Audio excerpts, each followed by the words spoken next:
श्रीराम समर्थ.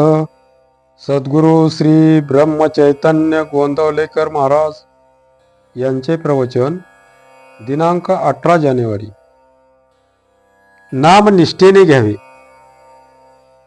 नाम श्रद्धेने घेणे म्हणजे काय, तर आपल्या गुरुने किंवा ज्याच्याबद्दल आपली पूज्य भावना असते अशा व्यक्तीने सांगितले म्हणून घेणे.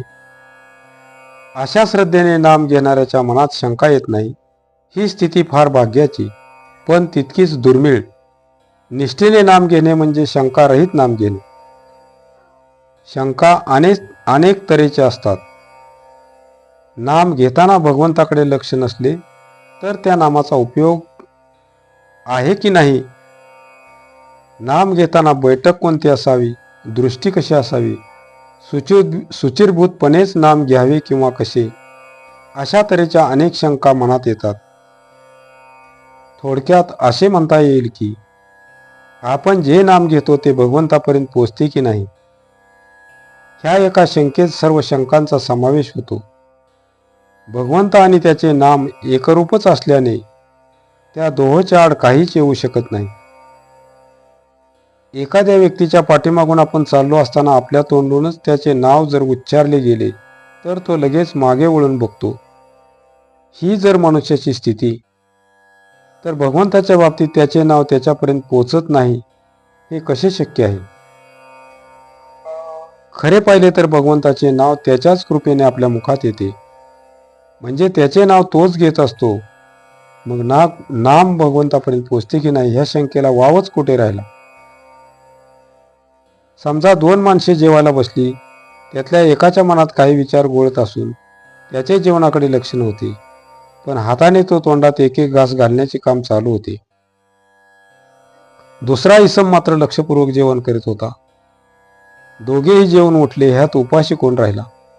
दोघांची पोटे भरलीच. तसे नाम घेतल्यानंतर त्याचा उपयोग झाला नाही असे कसे होईल? समजा आपण परगावच्या एका अनोळखी इसमाला पत्र लिहून त्याला बोलवले. तो आला आणि त्याने सांगितले की तुम्ही ज्याला पत्र पाठवले तोच मी. तर त्याच्या वचनावर विश्वास ठेवून आपण त्याला जवळ करतो.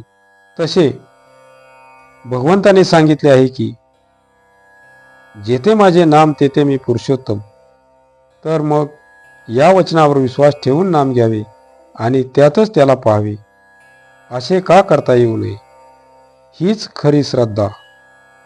आपण ज्याच्या पोटी जन्माला आलो त्याचेच नाव आपण आपल्या नावापुढे लावतो, तसे भगवंताच्या बाबतीत करावे.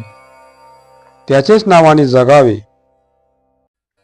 म्हणजे माझा सर्व करता रक्षिता तो एकच असून त्याच्याशिवाय माझे या जगात दुसरे कोणीही नाही, या भावनेने राहावे.